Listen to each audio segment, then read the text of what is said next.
اتنی تیر اندازی ہوئی اور اتنا خطرہ ہوا کہ نبی صلی اللہ علیہ وسلم کی زندگی میں پہلی مرتبہ 4 نمازیں ایک ساتھ قضا ہوئی ہیں، ظہر، عصر، مغرب، عشاء۔ سمجھتے ہو کہ نہیں سمجھتے؟ کیوں؟ پڑھ ہی نہیں سکتے تھے نا، کوئی جگہ ہی نہیں مل رہی تھی جہاں کھڑے ہو کے نماز پڑھے، دشمن نہ آئے تو جان بچانا پہلے فرض ہے۔ اور اللہ نے میدان جنگ میں نماز پڑھنے کا طریقہ بھی نازل نہیں کیا تھا، بعد میں تو اللہ نے نازل کر دیا اور بتا دیا کہ اب جنگ میں بھی نماز قضا کرنے کی اجازت نہیں، لیکن اس میں بھی حکمت تھی کہ تاکہ پتہ تو چلے کہ جب 4 نمازیں قضا ہوں گی تو پڑھی کیسے جائیں گی۔ تو نبی نے ان چاروں کو پڑھا۔ کیسے پڑھا؟ جو پہلے قضا ہوئی تھی وہ پہلے، پھر عصر، پھر مغرب، پھر عشاء۔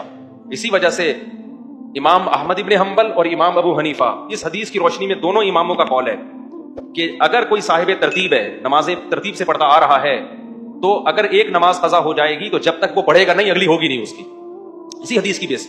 اور اسی حدیث سے یہ بھی پتہ چلا، چاروں ائمہ کا اتفاق ہے کہ نمازیں جتنی بھی زیادہ قضا ہو جائیں، جب تک قضا پڑھو گے نہیں صرف توبہ سے معاف نہیں ہوں گی۔